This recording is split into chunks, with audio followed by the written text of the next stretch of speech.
ക്രിസ്തുവിലുള്ള പ്രിയപ്പെട്ട സഹോദരി സഹോദരന്മാരെ, ഇന്നത്തെ ദൈവവചനം വിശുദ്ധ ലൂക്കാ എഴുതിയ സുവിശേഷം 16-ാം അധ്യായം 19 മുതൽ 31 വരെയുള്ള വാക്യങ്ങൾ.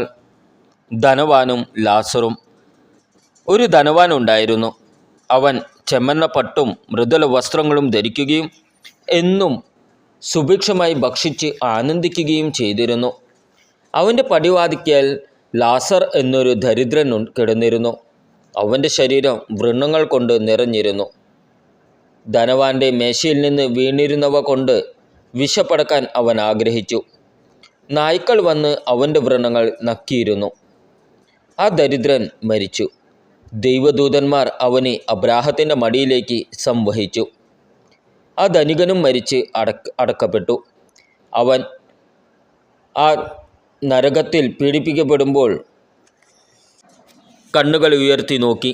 ദൂരെ അബ്രാഹത്തെയും അവൻ്റെ മടിയിൽ ലാസറിനെയും കണ്ടു. അവൻ വിളിച്ചു പറഞ്ഞു, പിതാവായ അബ്രാഹമേ, എന്നിൽ കനിയണമേ. തൻ്റെ വിരൽത്തുമ്പ് വെള്ളത്തിൽ മുക്കി എൻ്റെ നാവ് തണുപ്പിക്കാനായി ലാസറിനെ അയക്കണമേ.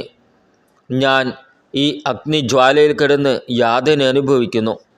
അബ്രാഹം പറഞ്ഞു, മകനെ, നീ ഓർമ്മിക്കുക, നിനക്ക് ജീവിതകാലത്ത് എല്ലാ സുഖസൗകര്യങ്ങളും ലഭിച്ചിരുന്നു. ലാസറിനോ കഷ്ടതകളും. ഇപ്പോൾ അവൻ ഇവിടെ ആനന്ദിക്കുകയും നീ വേദന അനുഭവിക്കുകയും ചെയ്യുന്നു. കൂടാതെ ഞങ്ങൾക്കും നിങ്ങൾക്കും മധ്യേ ഒരു വലിയ ഗർത്തവും സ്ഥാപിക്കപ്പെട്ടിരിക്കുന്നു. ഇവിടെ നിന്ന് നിങ്ങളുടെ അടുത്തേക്കോ അവിടെ നിന്ന് ഞങ്ങളുടെ അടുത്തേക്കോ വരാൻ ആഗ്രഹിക്കുന്നവർക്ക് അത് സാധിക്കുകയില്ല. അപ്പോൾ അവൻ പറഞ്ഞു, പിതാവേ, അങ്ങനെയെങ്കിൽ ലാസറിനെ എൻ്റെ പിതൃഭവനത്തിലേക്ക് അയക്കണമേ എന്ന് ഞാൻ അപേക്ഷിക്കുന്നു.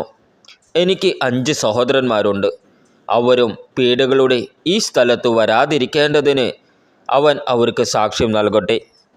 അബ്രാഹാം പറഞ്ഞു, അവർക്ക് മോശയും പ്രവാചകന്മാരുമുണ്ടല്ലോ, അവരുടെ വാക്ക് കേൾക്കട്ടെ.